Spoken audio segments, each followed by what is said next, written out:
Olá, amigos e irmãos, bem-vindos ao Daily Devotions, o devocional diário da AD Gravataí, a nossa igreja, a nossa família. E hoje, mais uma vez, estamos trazendo o comentário das Escrituras, da leitura bíblica que estamos fazendo sistematicamente no decorrer deste ano. E hoje é um dia também de vitória, um dia abençoado, pois estamos concluindo os 2 últimos capítulos do livro do profeta Ezequiel, que foi uma jornada muito esclarecedora, muito importante, do profeta que, dentre alguns outros, como nós vamos entrar a partir de amanhã, no livro do profeta Daniel, que também é um personagem do exílio, assim como então o profeta Ezequiel, que também ele foi o profeta da Babilônia.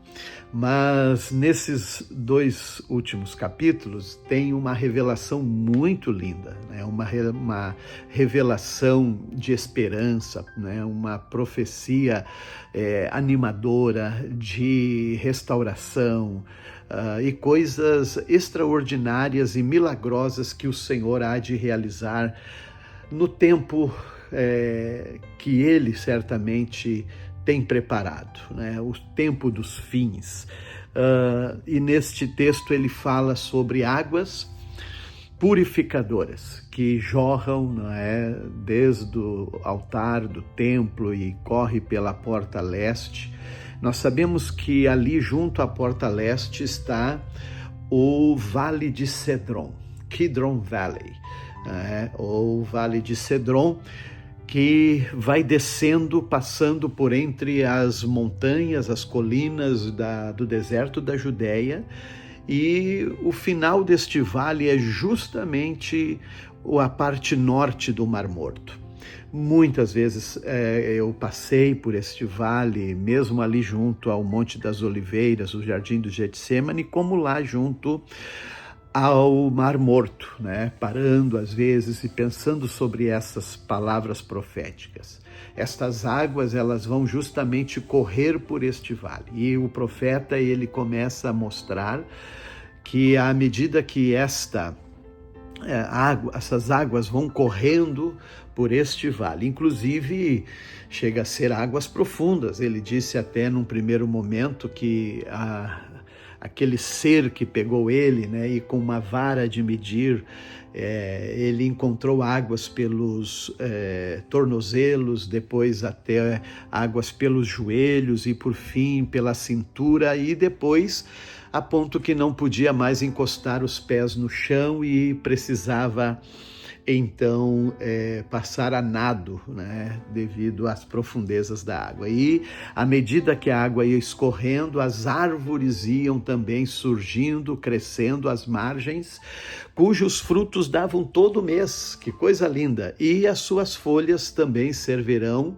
de remédio, E estas águas tocarem as águas do Mar Morto. Ora, Mar Morto, muitas vezes eu me banhei, A densidade de minerais e sal é tão grande que a gente não afunda naquela água, Ela joga o corpo para cima e dá uma sensação muito especial. Ela também tem elementos medicinais nos seus minerais, mas na verdade não existe nada vivo, apenas minerais nas águas do Mar Morto, Por isso ele é chamado de Mar Morto. Em algumas outras partes da Bíblia é chamado de Mar Salgado.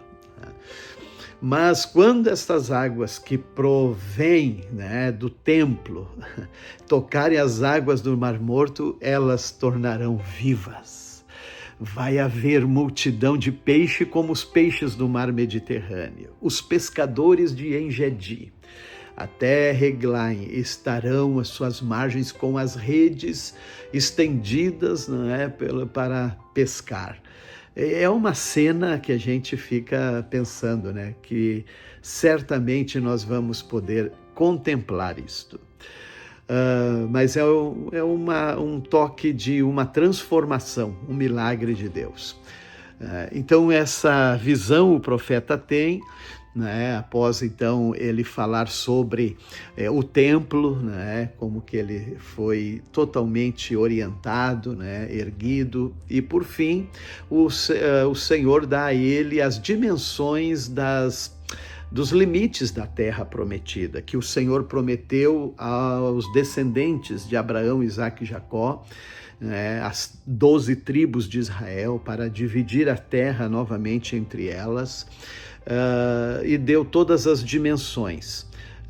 E neste último capítulo, depois de reafirmar as promessas, a restauração de Israel, o retorno de Israel para a sua terra, ele vai dizer que a cidade, aonde está o templo do Senhor, ele vai dizer que daquele dia em diante, o nome da cidade será "O Senhor está ali", ou seja, Jeová Shammah.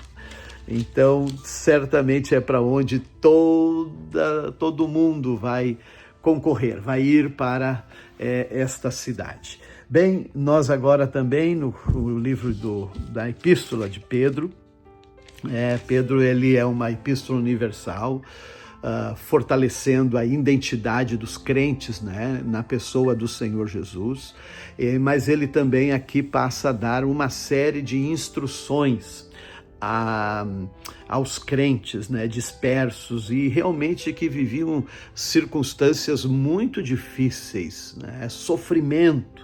E é aqui que ele traz para a referência dos irmãos naquela época a maior de todas, que é a pessoa de Jesus. Pois ele está dizendo: irmãos, submetam-se às autoridades, temam o Senhor, respeitem o rei. Ora, irmãos, o rei era uma pessoa muito terrível naquela época, era uma pessoa boa, mas mesmo assim, Pedro está orientando que os crentes têm que ter uma postura diferenciada, de respeito, de ordem. E ele segue dando esta ordem, inclusive dentro das relações das pessoas, como escravos, senhores.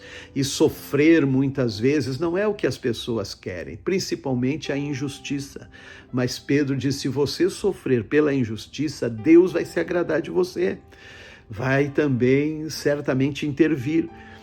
Agora, quem faz por merecer um castigo, então não tem nisso gozo nenhum, alegria nenhuma, mas então ele está orientando, porque nós devemos de olhar para o exemplo maior que foi Jesus, que também sofreu, e sofreu injustamente, mas ele atribuiu e colocou tudo nas mãos de Deus. Assim deve ser o cristão. Os Salmos, ainda 119, os versículos 49 a 64, exaltando a palavra, mas aqui eu acho lindo que ele, a lei, a Torá, a palavra de Deus, nem sempre é só mandamentos, decretos, também mas aqui também eles são promessas. Por isso ele vai dizer: lembra-te da promessa. Tua promessa renova minhas forças. É as Escrituras, também a palavra do Senhor, o que nós sempre atribuímos por lei. Nem tudo é lei, mas é também a palavra do Senhor.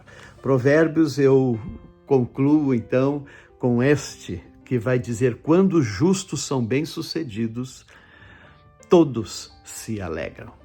Que Deus nos abençoe.